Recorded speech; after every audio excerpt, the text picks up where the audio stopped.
What is going on, everybody? Welcome back to College Football Talk with Peter Burtnett, and it is officially Conference Championship weekend. However, with the approaching game of Oregon against Washington in the Pac-12 Championship, this will be a Friday-only preview. I'll probably be recording a video later today previewing Saturday's Conference Championship games, but this will be a little bit of a quick one. I'm going to go in depth on this Oregon-Washington matchup, but that'll be pretty much the premise of this video. If you go on to enjoy this video, though, please feel free to leave a like, consider subscribing to the channel, and turn on those post notifications so you're always up to date as soon as I post. But without further ado, let's dive into Conference Championship Friday. And I'll actually start just by prefacing with the Conference USA Championship game, New Mexico State at Liberty. It's 7 p.m. Eastern on CBS Sports Network. It should be a good game. You've got Liberty undefeated. I think they have a good chance to be the highest Group of 5 team and make a New Year's Six Bowl. They still have Tulane ahead of them. The Green Wave are going to be playing in their conference championship game against, I believe, SMU on Saturday. So Liberty still is in with a chance to make the college football or the New Year's Six Bowl games. But that's a game to keep an eye on if you want to maybe watch that for the first hour before the big ticket game kicks off. And that is number 5 Oregon 11-1 against number 3 Washington 12-0. Perfect undefeated season so far for the Huskies. 8 p.m. Eastern time. I think it would be obviously 5 p.m. Pacific time at Allegiant Stadium in Las Vegas. The Oregon Ducks are 9.5-point favorites in this one, and it is truly a college football playoff play-in game. And I was going through some of the previous years, kind of going over the history of this type of game in the college football playoff era, and there have been 3 real college football playoff play-in games. The first one came in 2015 when number 4 Iowa played against number 5 Michigan State. I'm trying to remember if both teams, I'm pretty sure the Hawkeyes were undefeated. I think the Spartans were too. They might have had a loss earlier in the year. Either way, actually, I believe now that I think about it, they did. Regardless, both of those teams, number 4 against number 5, that was I think, and this one's pretty similar to that one because I don't really see a situation really at all where, I mean, there's maybe one where Washington could still get in if they lose, but really this game is a college football playoff playing game, and it's the closest that we've had since that matchup. The 2 years later, 2017, you had number 2 Auburn, which I think a lot of college football fans, myself included, forget that Tigers team had 2 losses and they got all the way up to number 2. They obviously had some huge wins. I think they had beaten Georgia that year, or maybe that was one of their losses. They had a win over Alabama in the Iron Bowl that year, and that bumped them all the way up to number 2 heading into the SEC championship game against the number 6 Georgia Bulldogs. The Bulldogs wind up winning that game and getting into the college football playoff. And I mean, when you have 3 losses, that left 0 chance for Auburn to get in the playoff. 2018 was but it was more Georgia playing for it. This is one of the 2 games that I'm not really quite including in this. Alabama was number 1. Georgia was number 4. It was really no stakes for the Crimson Tide in that one. If they had lost, they would have still probably been in anyways. I believe they took care of business, though, against the Bulldogs. 2019, kind of a similar situation. Georgia, again, on the kind of outside looking in there. They were at number 4, but number 1 LSU in 2019. The real college football play-in game, though, college football playoff play-in game, was number 6 Oklahoma against number 7 Baylor. Both teams were 11-1, and the winner of that game would have been in regardless. It just happened to be the higher-ranked Sooners at number 6, bumping up to number 4. So that's kind of the background with this matchup, and obviously even more so with this specific matchup. These 2 teams have already faced earlier this year. I have a video from earlier this year, a couple months ago now, previewing the matchup and giving my thoughts afterwards. It was a big win for the Huskies in Seattle, and I'm honestly, I know Oregon has been playing really, really well, and I'll get into that a little bit more here very soon. I think the 9.5-point spread, especially at a neutral site, is a little heavy on Oregon. I can understand why they're favored, and I don't think that's the wrong decision. I'll get into my prediction later, though. But since that game, yes, at times the Huskies have not looked quite as good as the Ducks, but they still won the earlier matchup. It came on a missed field goal attempt by Oregon. Game is huge. the stakes are massive. It's the last Pac-12 championship game before these two teams head over to the Big Ten, bringing USC and UCLA with them. And so the stakes could not be higher because there is the final Pac-12 championship game on the line. It's a rivalry game between these two bordering states, and it is ultimately a chance to get into the college football playoff. But here is kind of a breakdown of both of the two teams. Obviously, it starts with the quarterbacks for both teams. I'm going to start with Oregon, and they are the favorite team, though, interestingly enough, too. So Bo Nix has thrown for just shy of 3,100 yards, 37 touchdowns, and only 2 interceptions. He continues to be highly efficient, highly effective throwing the ball. I mean, 2 interceptions at this point in the season is incredibly impressive, and he has a 78% completion percentage, which I know this week has been a bit of a punchline when the committee used that in their reasoning for why the Ducks are ahead of teams, especially like Texas and Alabama and even Ohio State. But regardless, it maybe isn't the best indicator for how good a team is, but it definitely shows you how good of a quarterback Bo Nix is. And it also shows that, his receivers are getting open, that he's getting protection in the pocket, which on that point is probably the biggest thing about this Oregon offense that kind of sets them apart.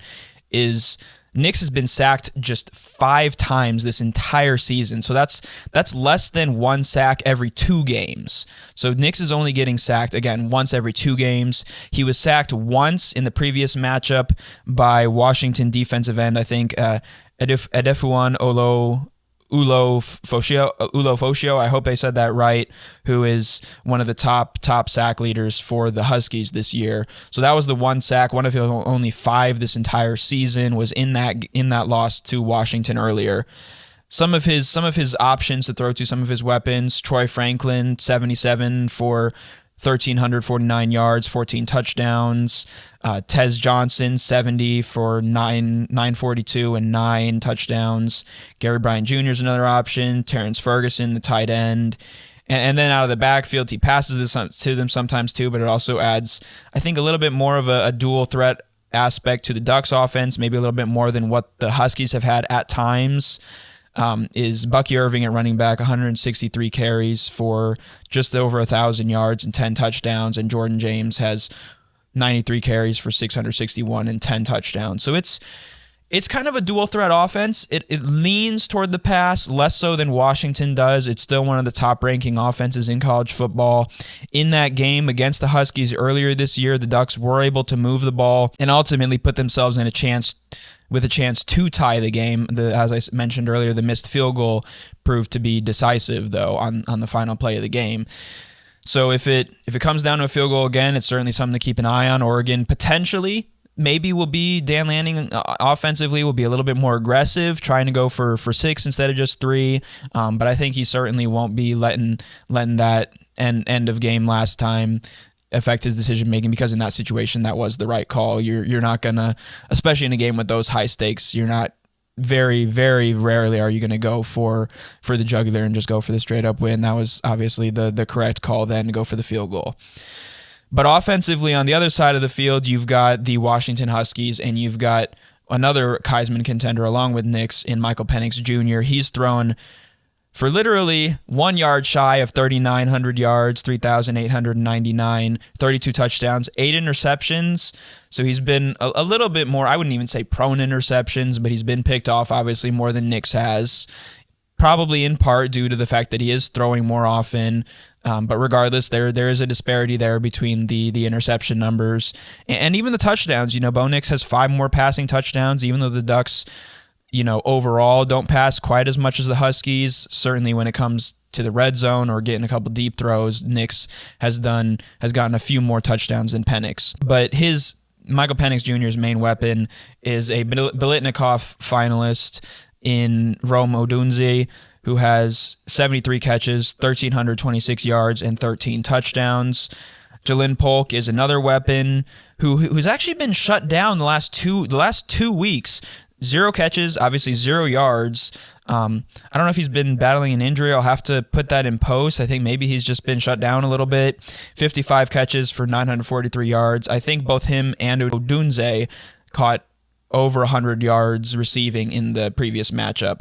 Giles Jackson is another one. He was big against the Ducks, 6 catches for 58 yards and a touchdown.